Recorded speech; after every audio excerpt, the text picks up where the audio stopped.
Strange and seemingly isolated incidents had happened in the days leading up to the massacre. I lived in a small farming community called Matheson, where everyone knew everyone. My neighbor, Steuben, owned a sprawling dairy farm. He must have been at least 70, but he still looked 60, a vigorous and healthy hard worker with wide blue eyes and thick salt and pepper hair. His land rose up in the rolling hills and gently babbling creeks of the surrounding woodlands. 3 days before, one of his cows had given birth. Steuben said the calf had been something from a nightmarish fever dream. It screamed and wailed constantly, gurgling in a sick, blood-choked voice. It had no skin, but instead looked like it was flipped inside out, the gleaming veins and slick, wet muscle thrumming with adrenaline and primal agony. It looked like a bloody, crying mass of pulsing organs. Steuben had grabbed his hunting rifle and put the poor creature out of its misery, shooting it in the back of its deformed, slanted head. It had no eyelids, and he said the filmy cataract eyes had stared up accusingly at him as he killed it.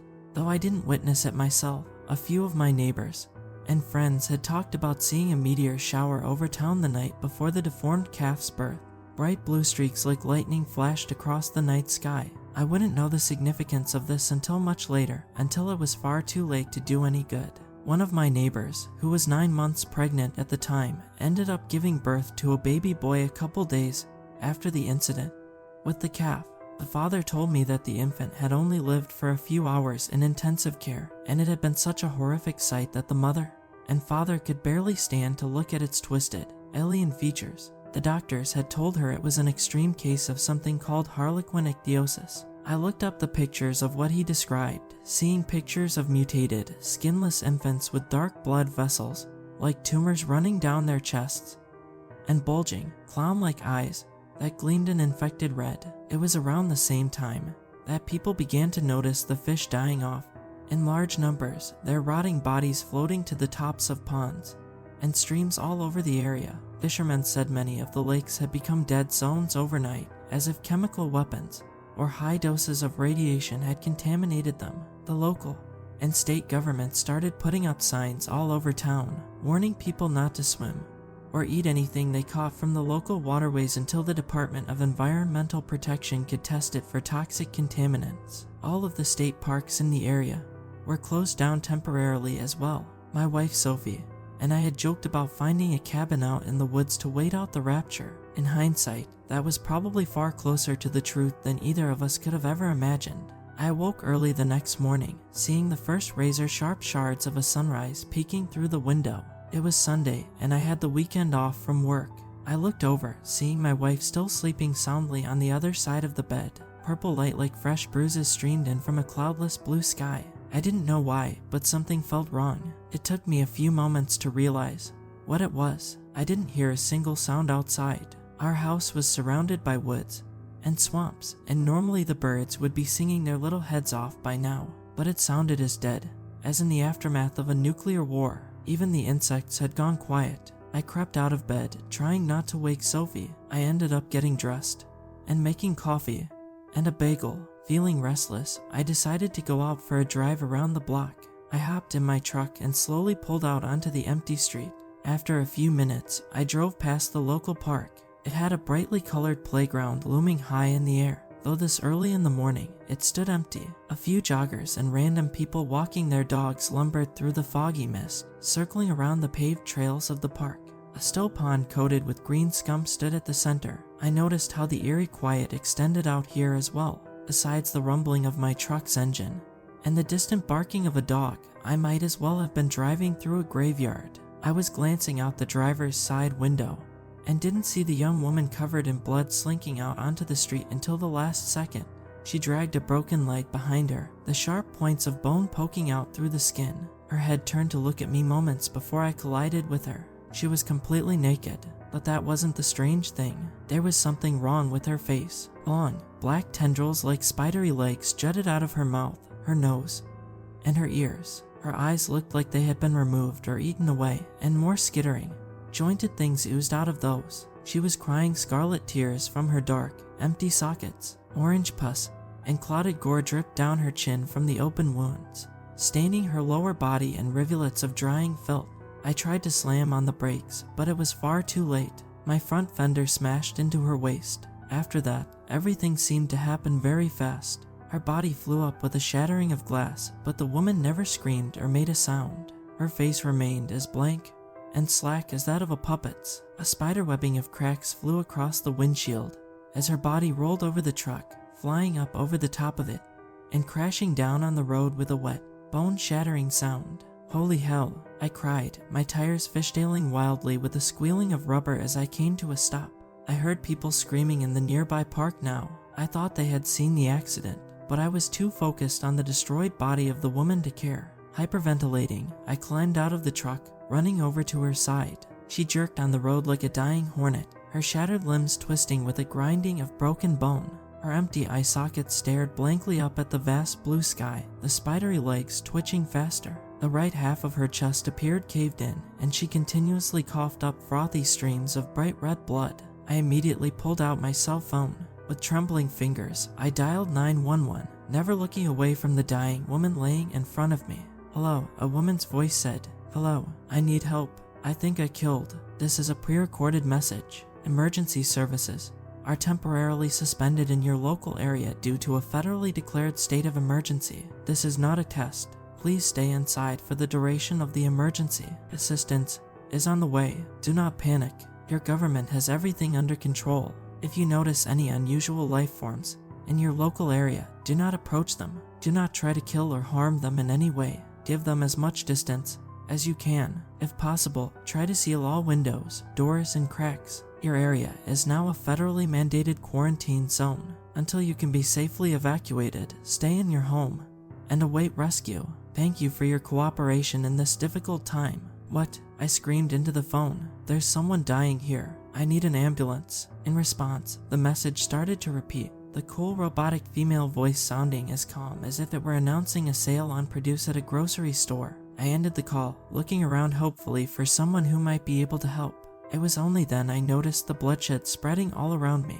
"What is that?" a female jogger cried, pointing at the sky. My eyes widened in confusion and horror as I tried to comprehend what I saw there. No one was looking at me or the woman I had run over. No one had even noticed in all of the chaos. A writhing, twisting black mass of thrumming flesh stretched over the forest, growing at a rapid rate over the tops of the trees. The mass was a few feet across, lumpy and wet. It seemed to be passing fluid through its main body like some enormous intestines, uncoiling out above the world. It stretched upwards like something from Jack and the Beanstalk, growing and curving back down towards other tube-like masses. Every few feet along the fleshy, worm-like mass, hollow protrusions, as long as railroad spikes shot out. They reminded me of spider legs, jointed and covered with fine, dark hairs. They skittered constantly as the central body continued growing. Even from the street, I could hear the wet, sucking sounds the legs made as they constantly flex and relax, dripping black sludge like dirty oil from their glossy skins. As more and more hollow tendrils spiraled out of the eerie flesh, I saw the movements of the spidery tendrils were not random. They would spray thick, black fluid in the direction of anything that moved. A man and his dog at the far perimeter of the park were totally covered in the strange goo. As they continued thrashing and fighting, the tendrils kept shooting more sludge at them. After a few seconds, it covered his face like an opaque mask. The man clawed at his eyes and mouth, trying to get it off. The dog gave high-pitched squeals of terror and pain as it rolled on the ground, its legs kicking randomly in the air. Its fur had become a soaking black mass of goo. Throughout the air, I smelled a disgusting odor that I immediately recognized. It was the slightly sweet, chlorine-like smell of semen, but so concentrated and pungent that I almost retched. As more and more of the black goo sprayed down at the screaming, writhing people, the smell intensified, so thick that I could taste it on the back of my throat. As I stood staring, open-mouthed, watching the stragglers in the park get consumed and covered by this strange sight, something grabbed my ankle. I jumped, yelling in panic. I looked down, seeing the twitching body of the woman I had hit changing before my very eyes. Her blue lips chattered, the broken shards of teeth biting deeply through her bloody lips. The thin, crooked legs skittering out of her mouth. Eyes, nose, and ear continued lengthening before my eyes. A couple heartbeats later, I saw what they attached to. 5 of them ripped their way out of her jerking, dying body, looking like mutated alien spiders. They plopped wetly onto the pavement below. Their sharp points of legs skittered and ripped through the seizing woman's mutilated flesh, sending drops of blood flying in all directions. The alien spiders looked like some eldritch combination of an infant and a black widow. Each of them had a fat, round central mass, the same color as the woman's pale skin. The pink flesh was stretched as tight as a snare drum. It looked like mice were living inside the thick liquid of the creature's central bodies, pressing against the thin membrane, with the fleeting impression of tiny legs and gnashing faces. Dozens of the jointed, skittering legs jutted out from their thrumming flesh. Looking up at me, I saw big, blue human eyes on their twisted faces. They were bloodshot, the pupils dilated and wild. The fleshy orbs had no nose, but each had a pair of human-like lips twisted up into a savage snarl. Beneath the massive eyes, hundreds of thin, hollow needles emerged from their gnashing mouths. Instinctively, I backpedaled to the driver's door. Each of the spiders started wailing like a crying baby, their mouths opening in dissonant shrieks. They turned towards me, their wild, insane eyes meeting mine. At that moment, I felt like I had been plunged into a nightmare. I had no time to think as they pushed themselves off the ground, flying high in the air. With a sudden fury, those very human mouths filled with too many sharp black needles flew straight at my face. I ducked at the last moment, hearing them smash into the side of the truck. There was a ringing of metal as they left deep dents in the body, each about the size of a baseball. I leapt inside, slamming the door behind me as more spidery creatures flew up, smacking hard into the glass. Their wild faces stayed stuck there for a long moment, staring in at me with a gnashing of teeth and an oozing of more black sludge. I started the truck as the air conditioner clicked on, blowing air from outside into the cab. The smell of thick semen wafted in, cloying like ammonia. I pulled a U-turn, burning out in my rush to get back home and check on Sophie. I needed to get us out of this cursed town. As I passed by the park, I noticed that nothing moved now. The bright summer day started to go dark overhead. Looking up, I saw more and more black, worm-like masses growing over everything, partially blocking out the sun in their rapid growth. Like cancerous cells, the disparate life forms connected, their spidery legs skittering faster with a renewed vigor. Hundreds more small spiders were crawling out of the park, but not all had human faces. One of them had a dog's eyes and black lips, its central mass furry and yellow like that of a golden retriever. Nothing moved on the streets now except the spiders and the black, worm-like masses stretching above our heads. I sped down the streets, seeing pale faces peeking out of windows. As my truck sped ahead, it continuously got sprayed with black sludge from above. It covered my windshield like some kind of hellish snow. Within a couple minutes, it was nearly impossible to see anything. When I tried to use the windshield wipers to clean it off, it just smudged and bubbled. Cursing, I tried to see through a smaller and smaller portion of the glass until I was forced to stop, only a few hundred feet away from my home. The sludge continued raining down on me, covering every single window, until I was submerged into blackness. I breathed hard in the sudden darkness, my heartbeat roaring in my ears. I had no idea what to do. I heard soft thuds land against the outer body, more mutated spiders throwing themselves at the only moving thing on this dead, apocalyptic street. I tried to inch forward slowly, like a blind man trying to drive. I was moving in the right direction overall, but at any moment, I knew I would hit something. Moving along at a few miles an hour, I heard the crunch a few seconds later. I must have hit one of the cars parked along the side of the street. I looked through the truck for anything possibly useful. In this situation, I wished I at least had a gun, but I had nothing here except an old, rusted box cutter in the glove department. I didn't even have a mask or anything to put over my face. I refused to wear masks for any reason, though I might have made an exception for this situation. I found a plastic bag covered in dirty streaks of grime underneath the seat. Grabbing the box cutter and the plastic bag, I prepared myself to get out and run. I knew it was absolutely insane, but I had to get back home. I couldn't stay in this truck until I simply starved or dehydrated to death. If the US government was anywhere near as useful at fixing this situation as they were at anything else they tried to do, then I knew they would be no help. With the efficiency of government services, I figured they might get here sometime around next year and spend hundreds of billions of dollars doing so, after every single person in this town had already rotted down to skeletons. I inhaled deeply, putting the plastic bag over my head like some sort of cheap Halloween mask. I ripped 2 tiny holes for the eyes, hoping it would still do some good. Grabbing the box cutter in one trembling hand, I flung open the door, running out onto the street. The black masses stretching overhead made it as dark as a solar eclipse outside. They covered the roofs of every home, wound their ways through trees and branches, and slunk across creeks like organic bridges. The entire pulsating, massy flesh constantly shimmered and gurgled. I heard sounds of wet sliding above my head. I looked around frantically, seeing my house only 100 feet away. I sprinted as fast as I could, zigzagging wildly. Something liquidy and thick crashed directly next to me, a mass of sputtering black goo reeking of semen. The strange tendrils continued shooting wads of this alien material. I knew I couldn't make it to the house. Then I heard a cry from nearby. "Walt, in here," someone cried, a wavering old man's voice. I looked up, seeing my neighbor Steuben standing in his open doorway only a dozen feet away. I leapt towards him, climbing up the steps on all fours, and flinging myself through the door with every ounce of strength I possessed. I heard more wet, thudding sounds as that strange alien goo continued covering the path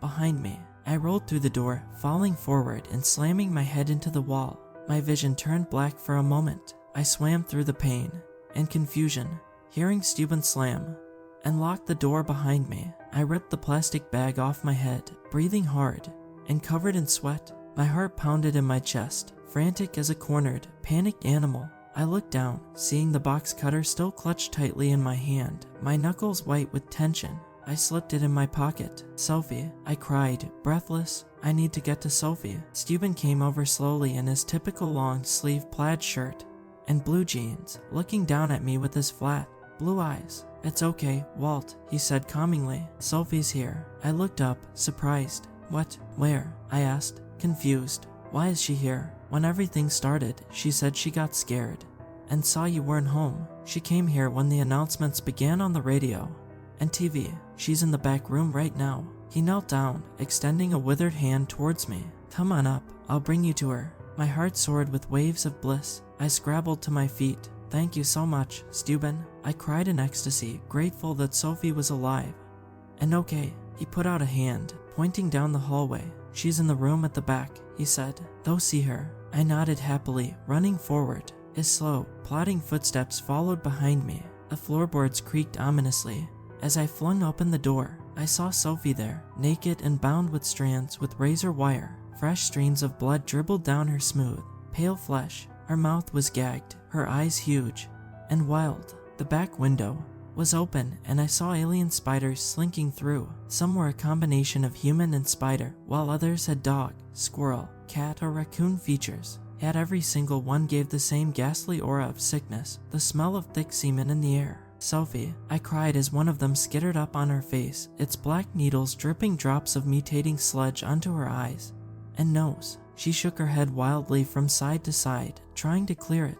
Her panicked, muffled sobs filtered through the gag, ripping at my heart. I heard the cocking of a gun behind my head. I turned slowly, seeing Steuben standing there with an insane rictus grin splitting his old face, aiming a .45 pistol at my forehead. "Steuben, what the hell?" I cried, my hand instinctively crawling nearer to my pocket with the box cutter. He smiled. "Get into the room with that stupid bitch," he said, "or I'll kill you both." "Why are you doing this?" I asked. "I never did anything to you." He shrugged. "It's part of my job with the cleaners," he said simply. "After the meteorite hit and started contaminating the local environment, the government asked me to experiment a bit on the locals, if I could, measure the time it takes for the reaction to occur." He pointed to cameras and audio recorders located all around the room. "You and your wife will be the first scientific subjects for the fungus. If we can control this, imagine how powerful of a biological weapon it would be. It could take out a whole country in days." I closed my hand around the box cutter, ready to make my move. "Okay, I'll go," I pleaded, nodding slowly. "Just don't kill me." Steuben smiled grimly as I leapt forward, yanking the box cutter out of my pocket and slicing upwards at his neck. The pistol went off instantly. I felt a burning pain in my left shoulder as the bullet exploded through the top of it, blood instantly soaking my shirt. With a battle cry of pain and anger, I forced the blade into the side of his neck with all my strength.